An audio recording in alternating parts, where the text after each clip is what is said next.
Hi, my name's John. Welcome to another episode of the Sunday Night in 8 Cap series.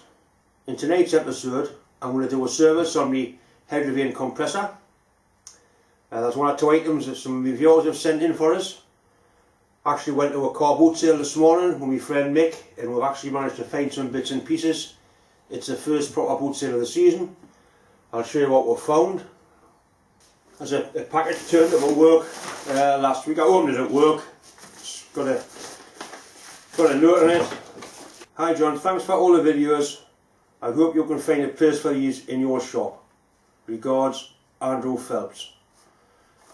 Right, well I've looked, I don't see who sent this. I'm actually sticking at the bottom of the bag.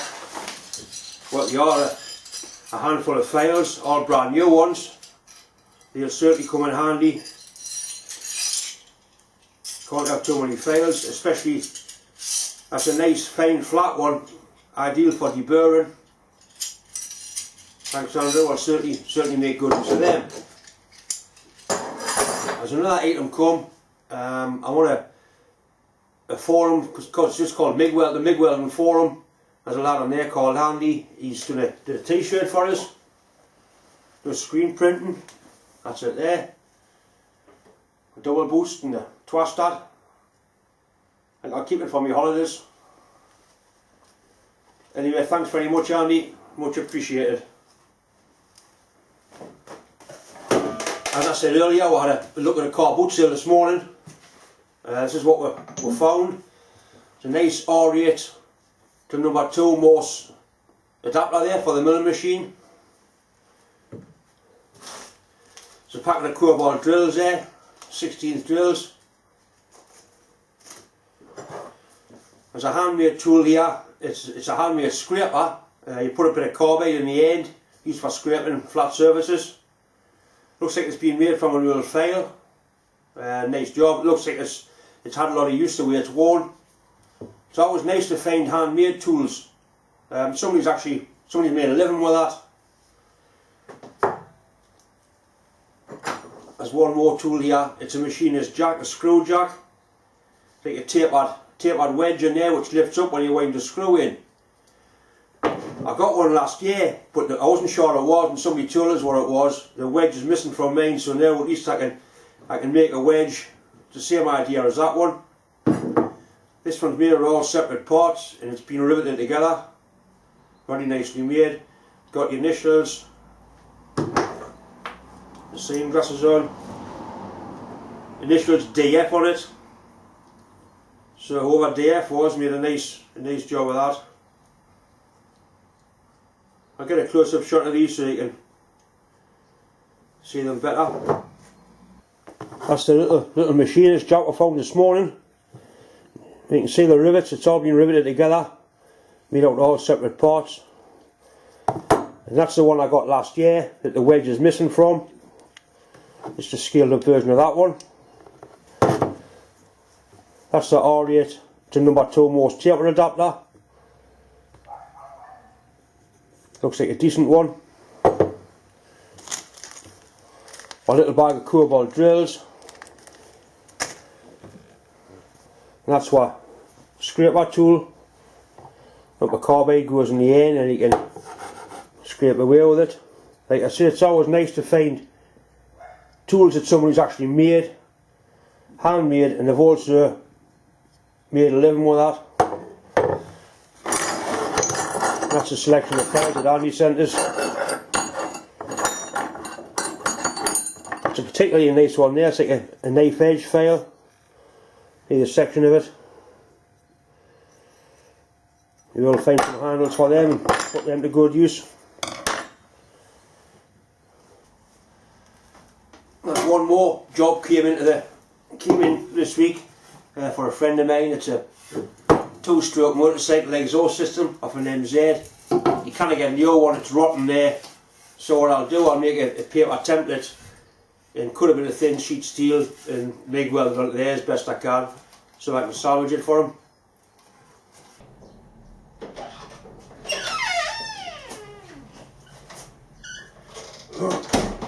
As you can see, me normally fairly tidy shops turned into a bit of a shithole. I was doing a service on the compressor. I was doing some video of it as well, and the video camera decided to eat into that tape, so I've lost all that. I'll carry on, finish off what I started doing. I had to get another video camera. I bought a modern digital type tape, using a memory card. It seems to be quite good. Anyway, we'll get this done, have a bit tidy up. I've basically got to work on the compressor under the bench because I'll have a hell of a job trying to get it out. The compressor's a Hydrovian 15. What I've done, I've warmed it up and I drained the oil. I drained the oil last night so all the oil's out of it. So filler plug in and drain plug underneath. I also drained all the water out of the tank. What I'm going to do now, I'm going to take the end off here. There's a couple of filters in there that need changing. This is what comes with the kit. Special oil for the compressor. They run special oil. The foam filter. It's a new pressure gauge, which is good because the one on there only goes down to 40.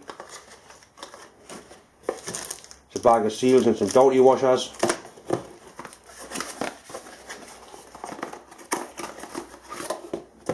There's a filter there. It's a man filter, man Hummel, which is good because I use them at work on cars. I'm sure I'll be able to get one of them at a much better price.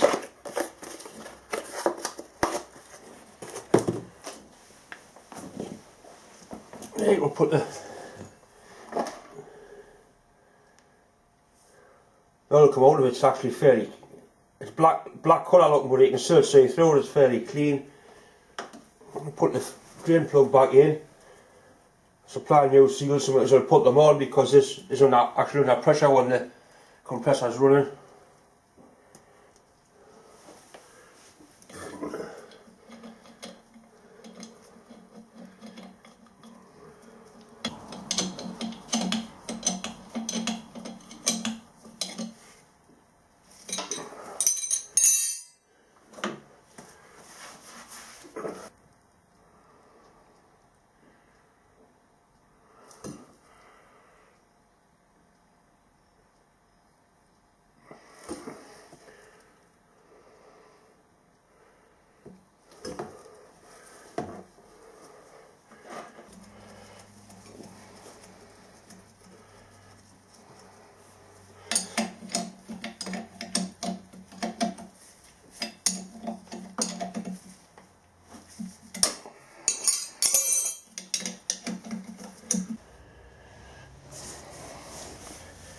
Right, we'll pull the end off. You see that it's actually showing pressure in there. There's no pressure in there. The gauge is faulty.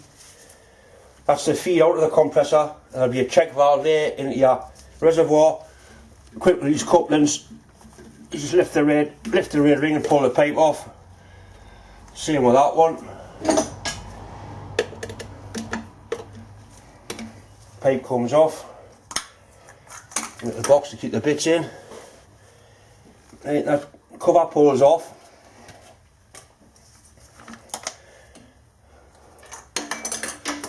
Bollocks. The foam filter there. It's actually quite clean inside of here. I've seen pictures of these where they're absolutely filthy. There's a series of Allen bolts around there, they have to come out.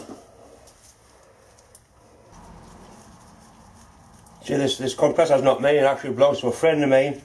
I've got it on sort of permanent loan, so I want to do a service on it to make sure nothing happens to it. There's nothing worse than borrowing something off somebody and the bastard thing blows up on you.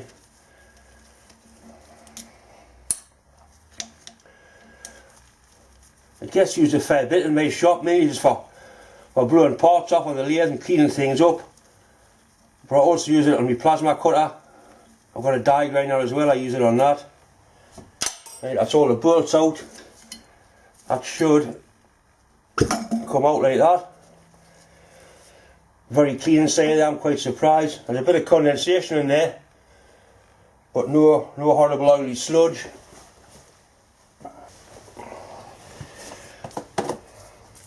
That's the filter. The screws off.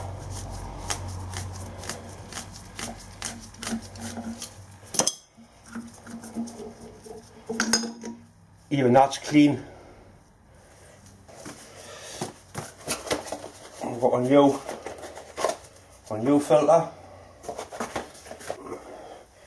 Just put a little bit of oil on the O-ring just to help it go into the hole.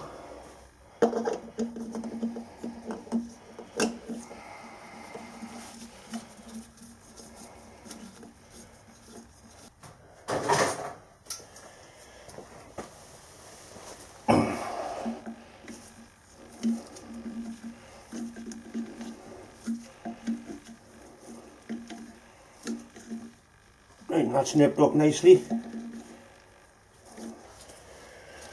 So the housing's nice and clean. I get a spanner, I'll change that pressure gauge. Nice thin spanner there that actually fits underneath. Just a few wraps of tape round there. And screw that back into the housing.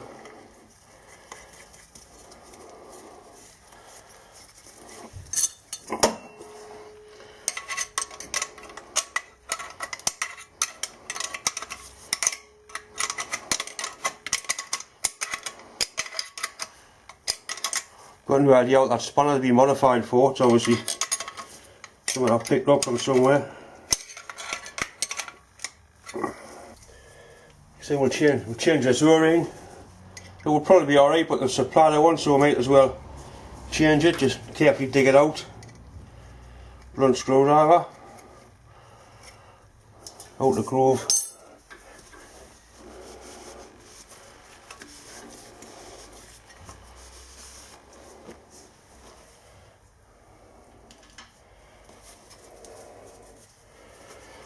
Nice new O-ring in.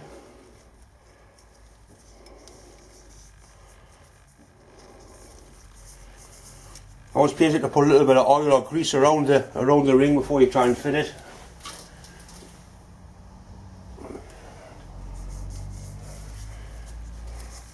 So a little bit of oil helps it makes it fit easier. Make sure you tighten your bolts, you tighten them all evenly, pull the housing up nice and square. And pressure gauge is lined up so it's reading straight up and down. Right, and our foam air filter, new foam air filter goes in. Just go into them clips.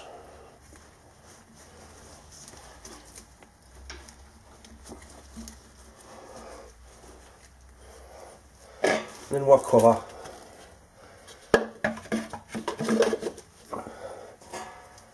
What quick release coupling.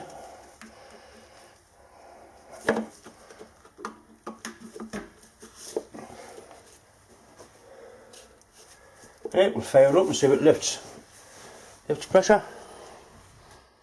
It's actually looking a lot quieter now.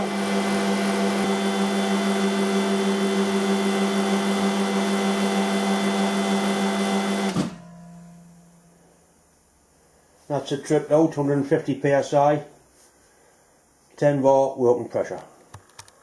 Once again, thanks very much for watching and thanks very much for subscribing.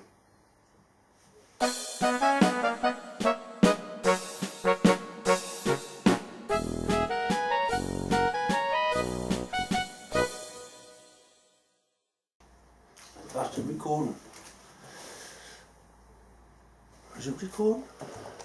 You're recording, you bastard.